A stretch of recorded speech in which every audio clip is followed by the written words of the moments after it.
Oke, tadi kan karena dia sempat nyebut tuh bisa diobatin dengan obat dan nggak diobatin dengan obat. Ada cara lain untuk mengobati gitu ya. Kalau dari Kak Nadia sendiri sebagai seorang dokter nih, apakah obat itu selalu menjadi cara nomor satu untuk menyembuhkan sebuah penyakit? Nah, itu enggak ya. Jadi gini, kan penyakit itu kan ada banyak penyebabnya ya. Ada yang penyebabnya karena alergi, ada yang penyebabnya karena virus, bakteri, jamur, pokoknya banyak banget ya penyebabnya. Nah, kalau misalnya tubuh manusia itu sebenarnya hebat gitu. Kita punya tentara gitu. Dan Hmm. tentara kita tuh pinter gitu. Jadi harus kita manfaatin ya. Nah, kalau misalnya tadi yang aku bilang obat itu nggak selalu jadi apa namanya jalan nomor satu karena Hmm. tadi kita punya tentara, kita punya imunitas. Nah, kalau misalnya penyakit-penyakit yang tadi kayak disebabkan karena virus ya atau mungkin karena reaksi alergi, nah itu sebenarnya tentara kita sendiri gitu yang akan melawan gitu kan.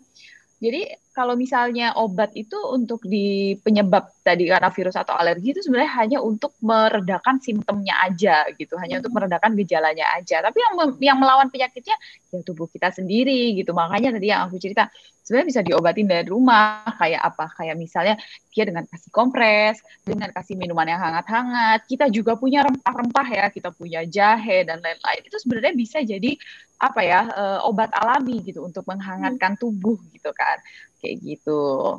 Dan kalau kalau dari yang aku baca memang obat-obat seperti itulah yang sebenarnya lebih disarankan ketimbang kita minum obat Mm-mm. yang Iya, jadi sebenarnya kenapa? Karena kalau obat itu kan ya pasti udah dengan berbagai apa ya, berbagai bahan yang ginjal kita tuh harus bekerja juga di situ. Tapi kalau misalnya tadi ya penyakit-penyakit yang sifatnya ya itu tadi karena virus atau alergi yang mungkin masih kurang dari 3 hari, yang kita bisa obati dengan cara alami ya why not gitu.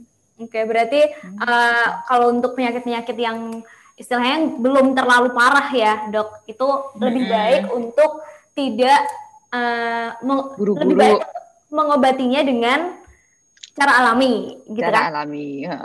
Nah, kalau misalnya ternyata kok udah maksudnya udah melakukan apa ya pertolongan Mm-mm. pertama di rumah kok ternyata gejalanya memberat ya, terus habis itu kok nggak sembuh-sembuh. Nah, itu barulah sebaiknya periksa ke fasilitas kesehatan. Jelas kesehatan. Terima kasih sudah nonton. Jangan lupa like, subscribe, dan share ya.